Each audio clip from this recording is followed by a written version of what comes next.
A racist police officer sees an innocent black girl drawing on the sidewalk and arrests her for no reason. Afterwards, he realizes that he has just arrested the daughter of the mayor. It was a warm, sunny afternoon, the kind Jasmine Bennett loved. She knelt on the pavement in front of her house, her box of chalks beside her, carefully coloring in the final strokes of her drawing. Her parents didn't mind her drawing on the public street. They'd told her it was fine as long as she stayed close to home. The street was empty anyway, so she had all the space she needed to create her bright world of flowers, animals, and a giant smiling sun. Her small hands worked swiftly, adding the last touches of blue to the sky. Almost done, she whispered to herself, grinning at her masterpiece. Her animals looked happy, playing under the sun she had drawn right in the middle of the road. Jasmine was so absorbed in her drawing that she didn't hear the car pulling up behind her. She barely had time to notice the shadow fall over her before a sharp voice cut through the warm afternoon air. "Hey!" someone barked. Jasmine jumped, her piece of yellow chalk slipping from her hand. She spun around to see a tall police officer walking toward her, his face hard and unreadable. His heavy boots crunched on the pavement, and in an instant, Jasmine's smile faded into confusion. "Hi, officer," she said softly, unsure of what to do. "Is something wrong?" Officer Greg Turner stopped just a few feet away, his eyes narrowing as he looked at the colorful drawings spread across the street. The bright chalk pictures, innocent and cheerful to anyone else, only seemed to annoy him. He looked back at Jasmine, his face set in a deep frown. "You can't be doing this here," he said sternly, pointing at the chalk drawings. "This isn't your property." Jasmine blinked, her wide eyes flicking from her artwork to the officer. "But I wasn't doing anything bad," she said in a small voice. "I'm just drawing." Turner didn't soften. His expression stayed hard as though she'd committed some terrible crime. "You're marking up public property," he said firmly. "You can't just do whatever you want." Jasmine's heart pounded faster. "But I didn't know," she stammered, the tears already welling up in her eyes. "I thought it was okay." Before she could say anything more, the front door of a house across the street swung open, and out stepped Diane Patterson. Jasmine recognized her immediately. Patterson always seemed to be watching her, but she never said anything. Today, though, her face was set in a smug smile. "Officer, thank goodness you're here," Diane called out, walking over. She glanced at Jasmine, her lips curling in distaste. "I'm glad someone's finally handling this. She's been making a mess out here for days." Jasmine's heart sank even further. "But I'm just drawing," she said quietly, almost pleading now. "It's just chalk." Diane waved her hand dismissively, her voice cold. "I've seen enough. This isn't a playground," she said sharply. "You can't just let these kids mark up the street like this. It brings down the whole neighborhood." Jasmine's eyes darted back to Officer Turner, but his frown had deepened. He wasn't interested in hearing more. "I'm going to need you to come with me," he said, his voice final. The words hit Jasmine like a heavy blow. "No!" she cried, stepping back. "Please, I'll stop. I'll clean it up. My dad's inside. You can ask him." Turner didn't care. Without another word, he grabbed her arm and pulled her toward the squad car parked a few feet away. Jasmine struggled, tears streaming down her face. "I didn't do anything wrong," she sobbed. "Please, don't take me away." But Officer Turner ignored her, reaching for his handcuffs. The metal clicked around her small wrists, cold and tight. Jasmine's breath caught in her throat, and her legs shook as the officer opened the back door of the car and pushed her inside. As the door slammed shut, Jasmine pressed her tear-streaked face against the window, watching her bright chalk drawings fade from view. The animals, the flowers, the big smiling sun, everything she had spent all afternoon creating, were left behind on the street, just like her. Jasmine sat in the back of the squad car, her hands trembling against the cold steel of the handcuffs. The tears streamed down her face as she stared out of the window, watching her colorful chalk drawings slowly fade away as the car pulled away from her house. The drawings, once so bright and full of joy, now seemed distant, like they belonged to someone else. Her heart pounded against her chest, her mind racing to make sense of what had just happened. How had things gone so wrong? It was just chalk. She didn't understand why the officer was treating her like a criminal. Everything felt like a bad dream she couldn't wake up from. Officer Greg Turner glanced in the rearview mirror, his face still hard, showing no sympathy for the young girl crying in the back seat. He didn't see a little girl. He saw a troublemaker, someone who needed to be taught a lesson. "Quiet down back there," he barked, his voice sharp and impatient. Jasmine tried to hold back her sobs, her small body shaking as she struggled to wipe her face with her cuffed hands. "Please," she whispered, her voice barely audible. "I didn't mean to do anything wrong. It was just drawing." Turner's grip on the steering wheel tightened, his eyes fixed on the road ahead. "You were vandalizing public property," he said, his tone cold. "You can't just go around marking up streets like that. There are consequences for breaking the law." Jasmine's tears kept falling, her face hot with confusion and fear. "But it was just chalk," she pleaded, her voice trembling. "I wasn't hurting anything." The officer didn't respond. To him, it didn't matter if it was chalk, paint, or spray cans. Rules were rules, and she had broken them. He had a job to do, and in his eyes, that was all there was to it. The car pulled into the parking lot of the police station, and Jasmine's stomach twisted into knots. The station was a large, intimidating building made of dull gray bricks, its windows high and unwelcoming. Jasmine had never been anywhere like this before. She had always thought of the police as people who helped, people who would protect her. But now, as the car slowed to a stop and Officer Turner stepped out, she wasn't so sure. The back door swung open, and Turner reached in, grabbing her by the arm and pulling her out of the car. Jasmine stumbled slightly, the weight of the cuffs making it hard to keep her balance. She was small, and the cuffs felt far too big for her wrists, biting into her skin every time she moved. The officer led her into the station, his grip firm and unrelenting. The fluorescent lights inside the station were harsh, casting long shadows against the walls. Jasmine looked around, her wide eyes taking in the unfamiliar surroundings. Everything felt cold, emotionless. Turner marched her down a long hallway, his footsteps echoing off the walls. "We're going to process you for vandalism," he said flatly, as if this was the most routine thing in the world. "You'll wait here until we get your paperwork sorted out." Jasmine's heart raced faster. She had no idea what that meant. "Process me?" she whispered, more to herself than to him. She was led into a room where another officer glanced at her, raising an eyebrow. He wasn't used to seeing someone so young brought in, especially not in handcuffs. "What's the story here?" he asked, glancing from Turner to Jasmine and back again. "Caught her marking up the street with chalk," Turner said, his voice full of authority, as though this were a serious crime. "Public property, no permission." The other officer's eyebrows rose even higher, but he didn't say anything, only nodding slowly. Jasmine's eyes were wide with terror, her hands trembling as Turner pulled her closer to the desk. "Please," she whispered again. "I didn't mean to." Before she could finish, the door to the station burst open with a loud bang. "Where is she?" a voice boomed, filled with anger and disbelief. Jasmine's head snapped toward the door, her heart skipping a beat as she saw her father, Andre Bennett, storming into the station. His face was a mask of fury, his usual calm demeanor gone in an instant. "I want to know why my daughter is sitting in this station in handcuffs," Andre demanded, his voice echoing through the room. His eyes were locked on Turner, and there was no mistaking the rage behind them. Turner, surprised by the sudden interruption, straightened up but didn't release his grip on Jasmine. "Sir, this girl was caught vandalizing public property," he said, his voice still trying to maintain authority. "We had a call." Andre cut him off, stepping closer, his body radiating with anger. "She's 9 years old. She was drawing with chalk in front of our house," he snapped, his voice rising. "This is ridiculous." Turner didn't flinch. "Rules are rules, sir," he said coldly. "She was marking up public property.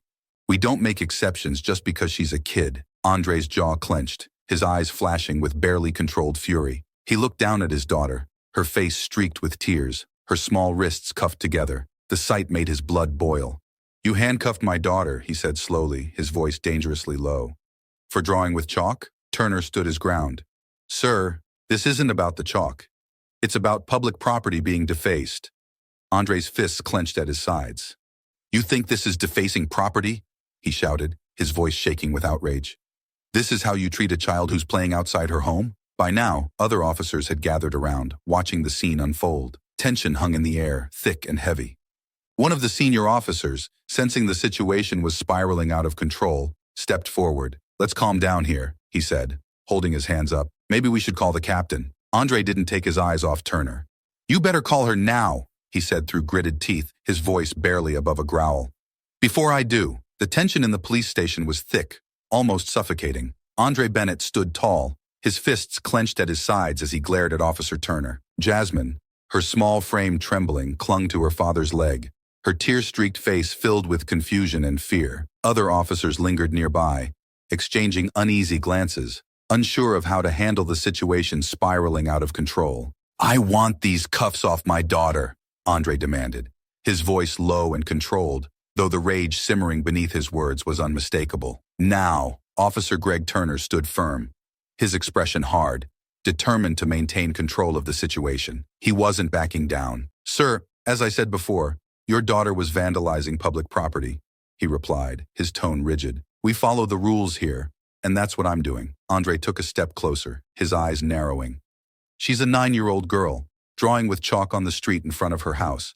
And you arrested her," he growled, his voice rising. "You put handcuffs on her." Turner didn't flinch, though there was a flicker of doubt in his eyes. "Sir, it's still public property. She was defacing it. I'm just following protocol," he repeated, though the words came out less confidently this time.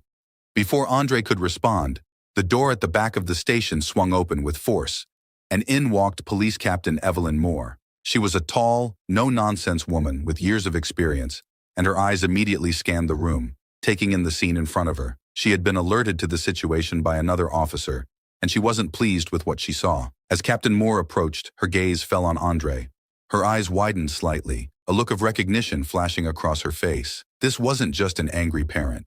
This was Andre Bennett, the mayor. Her pace quickened, and she moved directly toward them, her posture stiffening with a mix of professionalism and urgency. "What's going on here?" Captain Moore asked, her voice sharp as she shot a look at Turner, who instantly straightened under her scrutiny. "Captain, I was handling a report of vandalism," Turner began, trying to maintain his composure. "This girl was drawing on the street with chalk, public property.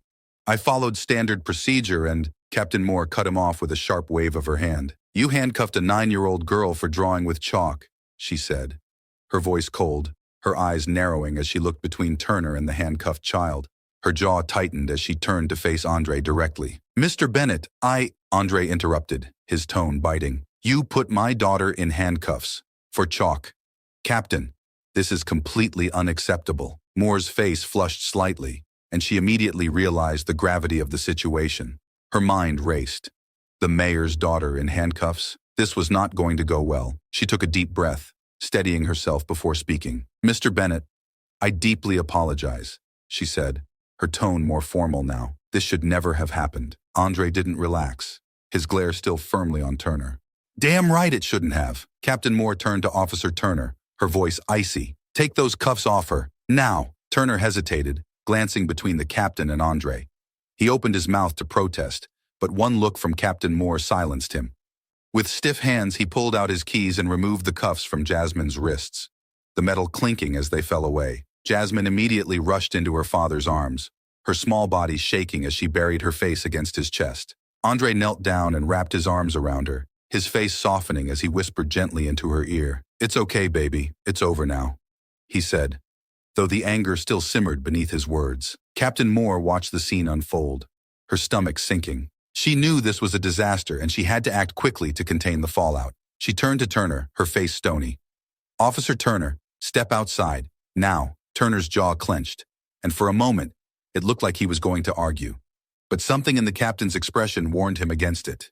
Without a word, he turned on his heel and left the room, his posture stiff with frustration. Once Turner was gone, Captain Moore faced Andre and Jasmine again, her tone softer but still filled with urgency. "Mr. Bennett, again, I deeply apologize for what's happened here," she said carefully.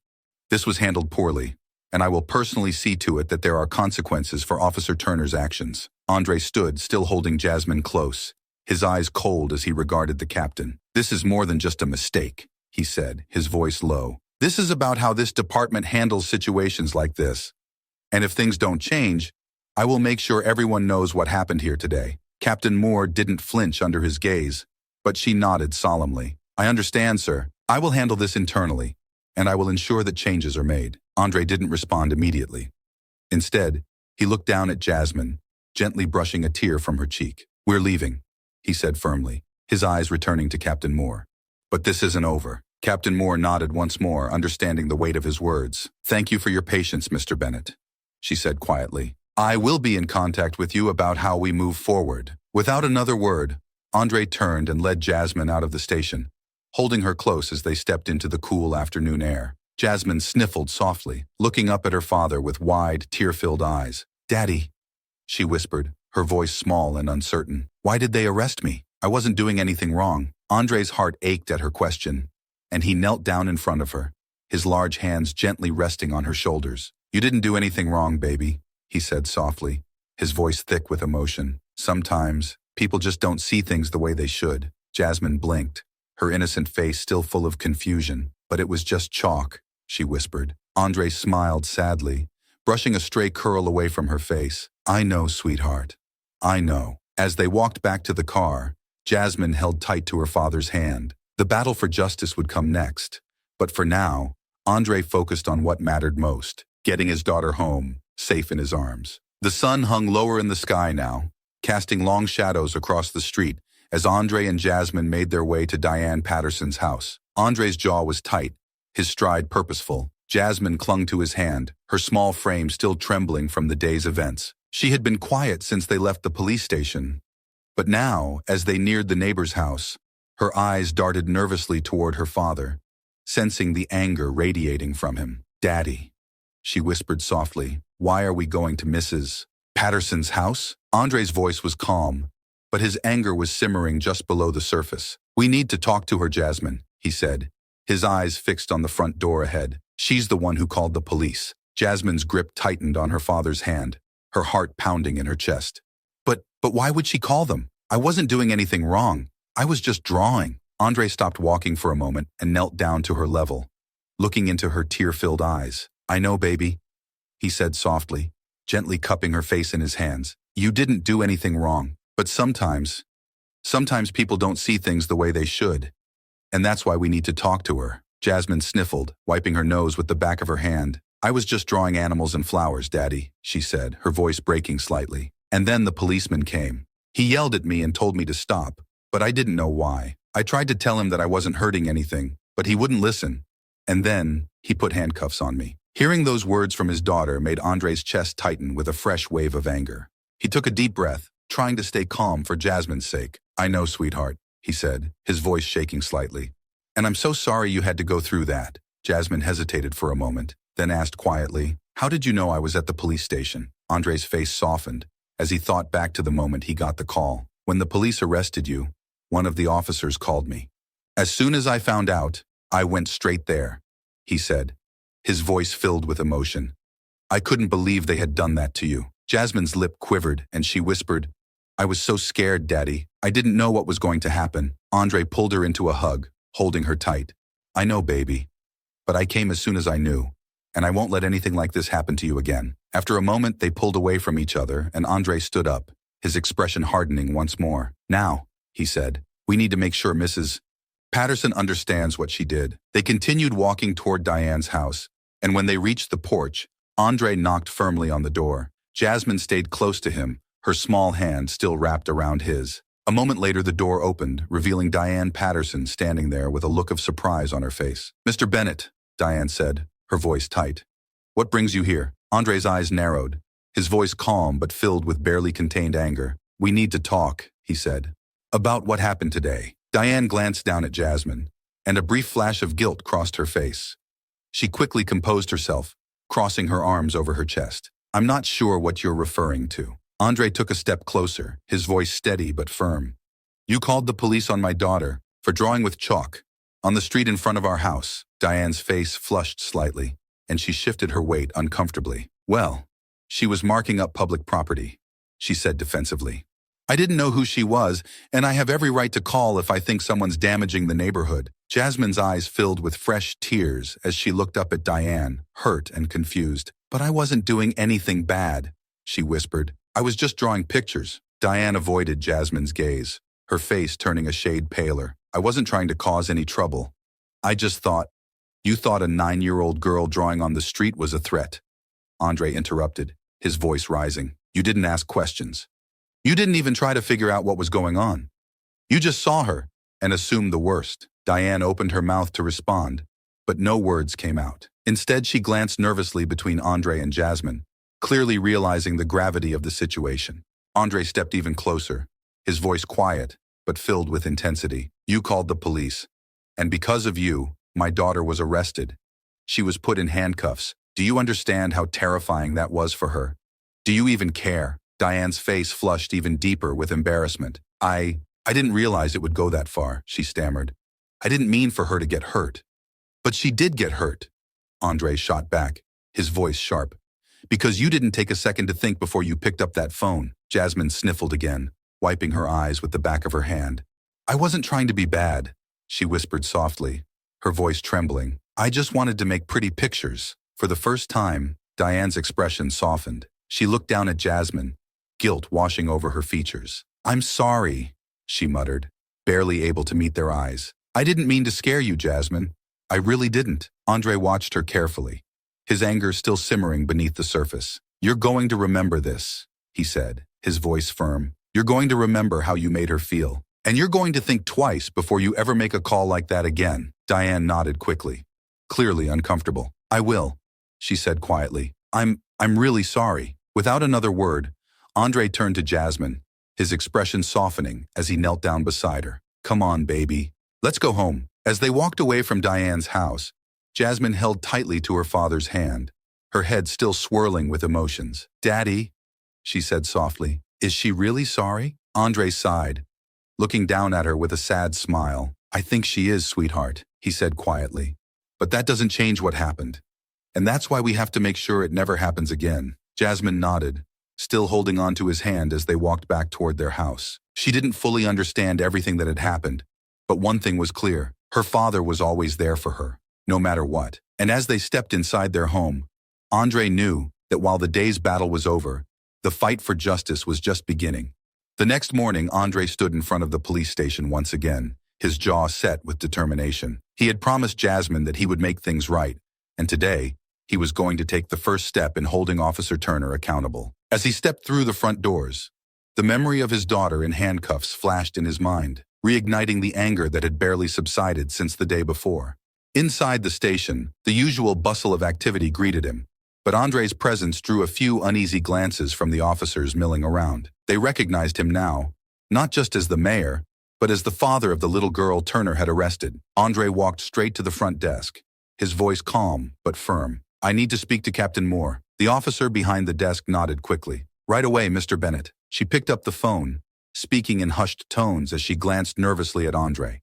Moments later, Captain Evelyn Moore appeared from her office, her expression serious. Mr. Bennett, she greeted him, extending her hand. Thank you for coming in.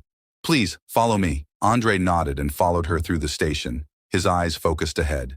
The officers who passed them on their way exchanged awkward glances, no doubt aware of the reason for his visit. Captain Moore led him into a small, private meeting room, where Officer Turner was already seated, his face set in an uncomfortable scowl. Turner's posture was stiff, his eyes flickering between Andre and Captain Moore as they entered the room. He clearly wasn't pleased to be here, but he knew he had no choice. The moment Andre stepped into the room, the atmosphere thickened with tension. Please have a seat, Captain Moore said, motioning to the chair across from Turner. Andre sat down, keeping his gaze locked on the officer who had wronged his daughter. Captain Moore remained standing, her hands clasped behind her back as she began to speak. Mr. Bennett, I want to personally apologize again for what happened to your daughter yesterday, she said, her voice measured. It was unacceptable, and I take full responsibility for ensuring that we investigate this thoroughly. Officer Turner's actions are being reviewed as we speak. Andre didn't break eye contact with Turner, who shifted uncomfortably in his seat. I'm not here for apologies, Captain Moore, Andre said, his voice steady. I'm here to make sure that my daughter and no other child ever has to go through something like this again. Captain Moore nodded, clearly expecting this. I understand, and I agree with you. Officer Turner's conduct was inappropriate, and I'm working to ensure that proper measures are taken. Turner, who had remained silent until now, finally spoke up, his voice defensive. I was just following protocol, he said, though there was a clear edge of frustration in his tone.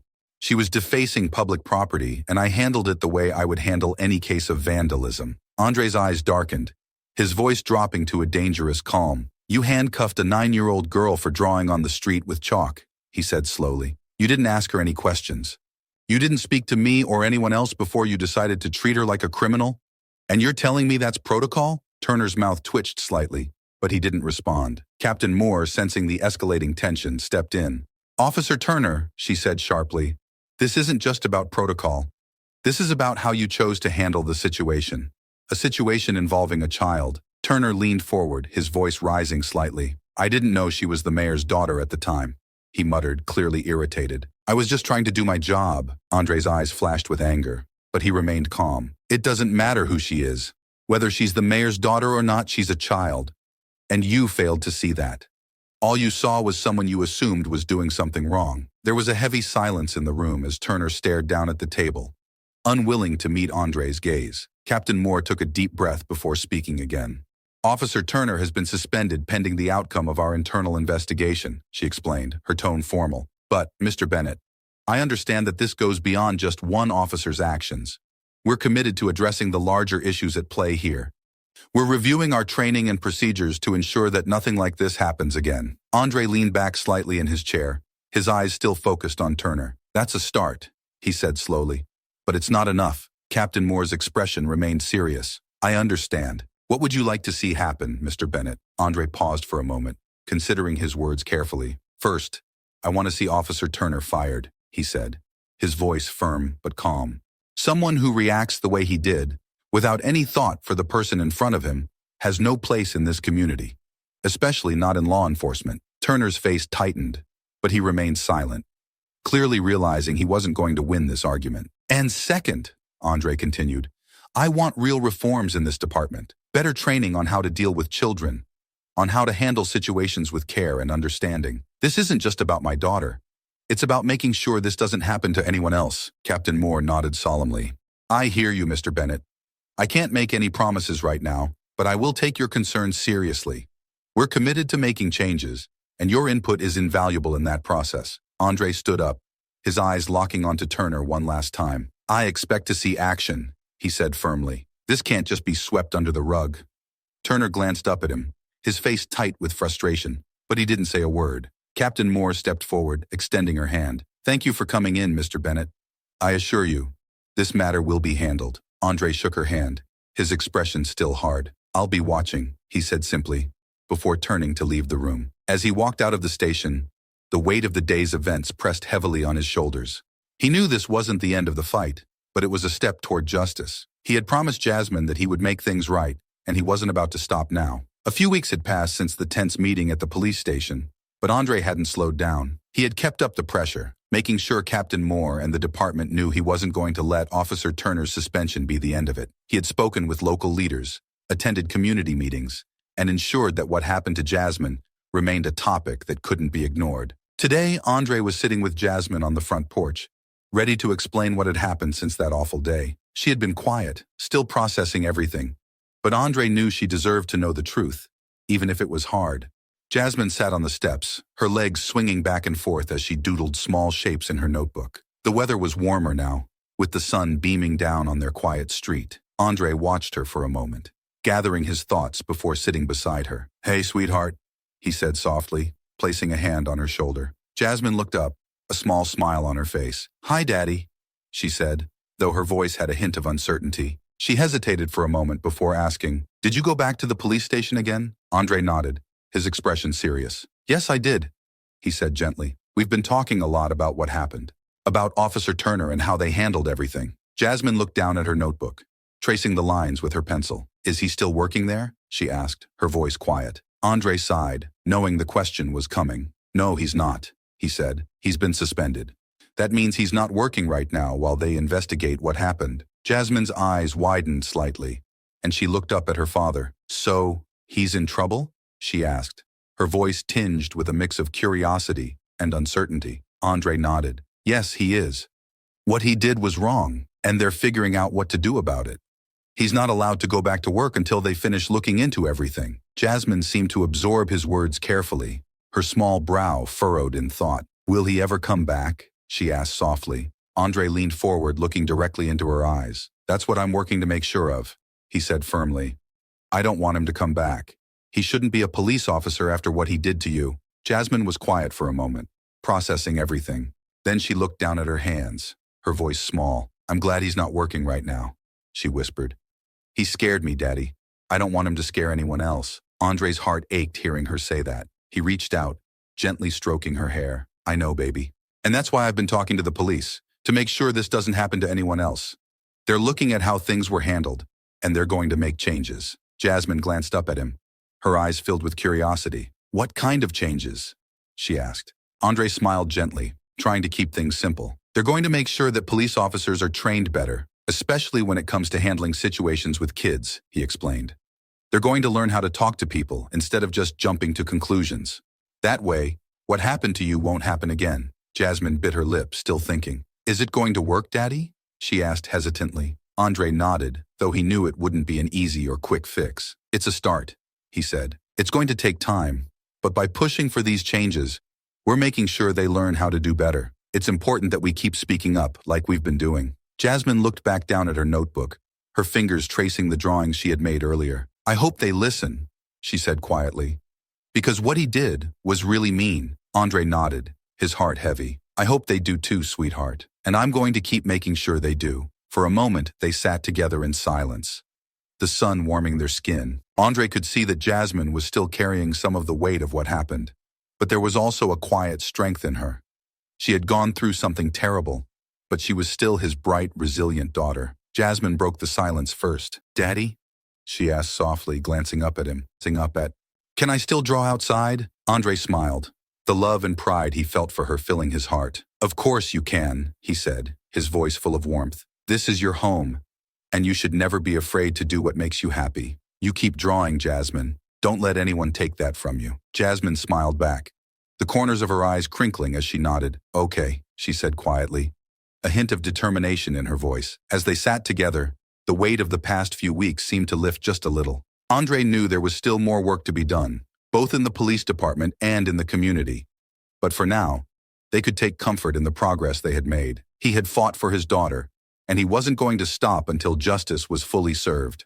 Jasmine picked up her chalk from beside the porch, her small fingers gripping it tightly. I think I'm going to draw a big rainbow today, she said with a grin. Andre chuckled softly, nodding. That sounds like a great idea. Make it as big and bright as you can. Jasmine giggled and ran down to the sidewalk, where she began drawing the outline of a massive rainbow, her hands working quickly as bright colors filled the pavement. As Andre watched her, a sense of peace settled over him. He had kept his promise to his daughter, and though the fight wasn't over, today was a victory. Jasmine was outside again, drawing with chalk, fearless, joyful, and free. And this time, as she created her masterpiece, there was no officer coming to stop her, only the bright colors of her imagination stretching across the street, filling the space with life once again. A few more weeks had passed, and though Officer Turner was still suspended, Andre knew his work wasn't over. The investigation was dragging on, and there was still no final word on whether Turner would be permanently removed from the force. The community had rallied behind Andre, but he wasn't willing to take any chances. He needed to make sure that the department followed through on its promises, not just for Jasmine's sake, but for every child who could face the same treatment. Andre had one more meeting at the police station scheduled today, this time with the police chief and Captain Moore. He knew this meeting would be crucial, the final push to ensure that Turner's suspension turned into something permanent, and that the changes the department had promised weren't just words on paper. As Andre arrived at the station, the air felt different. There was an anticipation in the air, as if the weight of everything that had happened was finally coming to a head. He walked in with a calm determination, greeted by respectful nods from officers who now recognized the gravity of the situation. He wasn't just the mayor, he was a father who had fought relentlessly for his daughter's justice. Captain Moore met him at the front and led him to the chief's office. The police chief, an older man with graying hair and a thoughtful expression, sat behind his desk, waiting as Andre entered. Captain Moore stood by his side, her face serious as ever. Mr. Bennett, the chief greeted him, gesturing to the seat across from him. Thank you for meeting with us again. I know this process has taken longer than expected. Andre sat down, his eyes steady as he looked at both of them. It has, he agreed.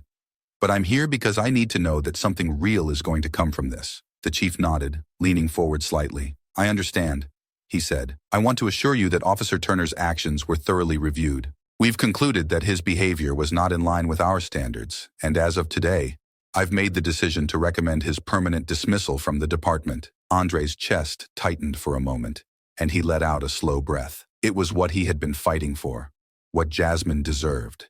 So, he's going to be fired? Andre asked, his voice calm but firm, needing to hear it plainly. The chief nodded again. Yes, Turner will no longer serve as an officer in this department. His suspension will transition to termination. Andre sat back in his chair, feeling the tension that had been building for weeks finally release. "That's the right decision," he said simply, though the weight of those words meant everything to him. Captain Moore spoke up then, her tone thoughtful. "We've also made headway on the changes we discussed, Mr. Bennett," she said. "We've begun implementing new training protocols for all our officers, focusing on de-escalation and how to interact with children. We've also instituted new review processes for incidents like this to ensure that there's accountability from the start." Andre nodded, appreciating the effort. But he wasn't done yet. "That's good," he said, "but it's not enough just to change the way officers are trained. This department needs to build trust again, not just with my family, but with the whole community." The chief leaned forward, his expression thoughtful. "You're right. It's going to take time to repair the damage that was done.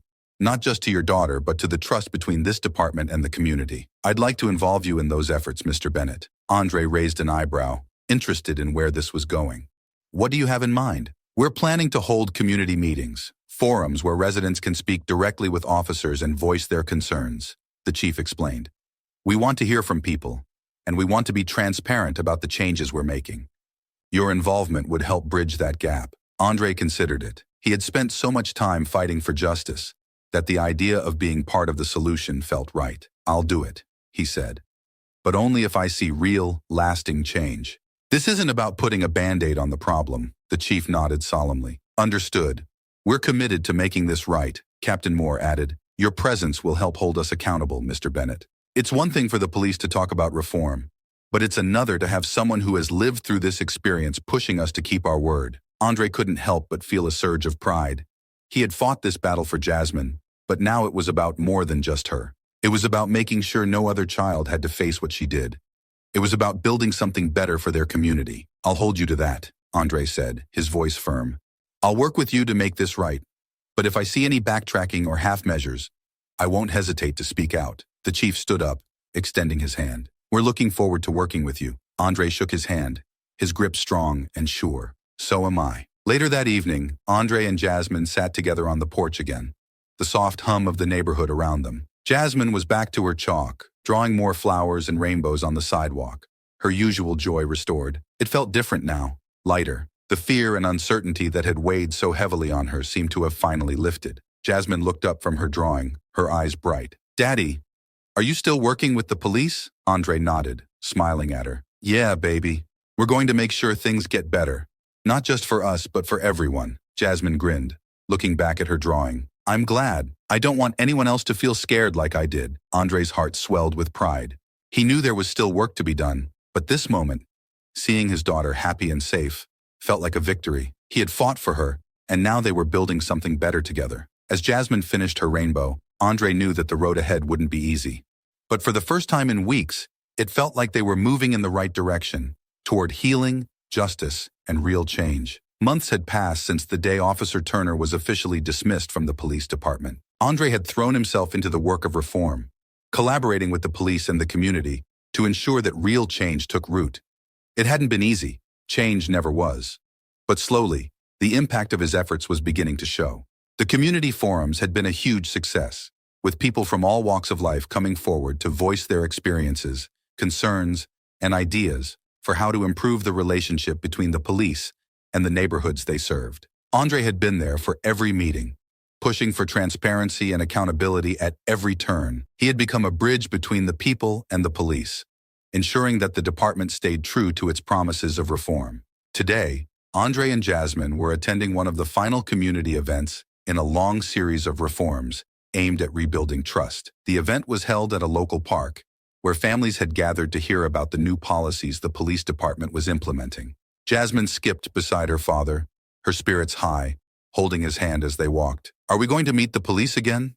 Jasmine asked, her eyes bright with curiosity. Andre smiled down at her. "We are," he said, "but this time, it's going to be different.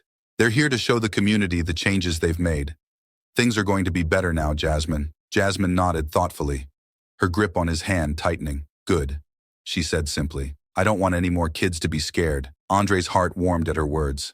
Jasmine's resilience had inspired him every day since the incident, and knowing that she felt safer now made all the hard work worth it. As they reached the park, they were greeted by Captain Moore, who was overseeing the event. Her demeanor had shifted since that first tense meeting. Now she looked less like an enforcer and more like a partner in the effort to rebuild the community's trust. She smiled warmly as Andre and Jasmine approached. "Mr. Bennett, Jasmine," she greeted them. "I'm glad you could make it." Jasmine gave a small smile, hiding behind her father just a bit. Andre nodded to Captain Moore. "We wouldn't miss it. I hear the department's got some big updates to share today." Captain Moore's face brightened. "Yes, we've been working hard on the reforms. We've implemented new training programs across the entire force, focusing on de-escalation, cultural sensitivity, and interacting with youth. We've also launched a new community outreach initiative to build better relationships with the neighborhoods we serve." Andre smiled, appreciating the progress. "It's good to hear," he said. "But you know I'll keep making sure you follow through." Captain Moore chuckled lightly. "I wouldn't expect anything less," she said. "But honestly, this has been a learning process for all of us. I think we're moving in the right direction." As they continued to talk, other officers joined the event, mingling with the families who had gathered. This time, there was no tension in the air, just conversation, laughter, and a feeling of hope. The officers were approachable, taking time to speak with children and parents alike, answering questions, and explaining the changes that had been made to the way they operated. Jasmine watched the scene with curiosity. She had been cautious around police officers ever since her arrest, but today something felt different. She tugged on her father's sleeve, looking up at him. "Daddy, can I go talk to them?" Andre hesitated for a moment, then smiled. "Of course, baby. Go ahead." Jasmine let go of his hand and walked over to one of the officers who was showing some kids how to draw with sidewalk chalk, something they had set up specifically for this event, as a nod to what had started the whole journey for Jasmine. She smiled shyly, watching the officer draw a flower on the pavement. The officer, noticing her interest, smiled warmly. "Want to give it a try?" he asked, holding out a piece of blue chalk. Jasmine hesitated, glancing back at her father, who gave her an encouraging nod. Slowly, she took the chalk from the officer's hand and knelt down beside him, carefully adding her own drawing to the pavement. Soon, other children joined in, creating a colorful mural that spread across the walkway. The officer knelt beside them, laughing and offering tips on their drawings. Andre watched from a distance, his heart swelling with pride. This was the world he wanted for his daughter, one where she could be herself, safe, and free to express her creativity without fear. It wasn't a perfect world, but it was better than it had been before. Captain Moore stood beside Andre, watching the scene unfold. "You've done a lot to get us here, Mr. Bennett," she said quietly. "I hope you know that." Andre nodded, his eyes on Jasmine. "We all have," he replied. "But there's still more work to do. This isn't the end." Captain Moore smiled. "No, it's not," she agreed.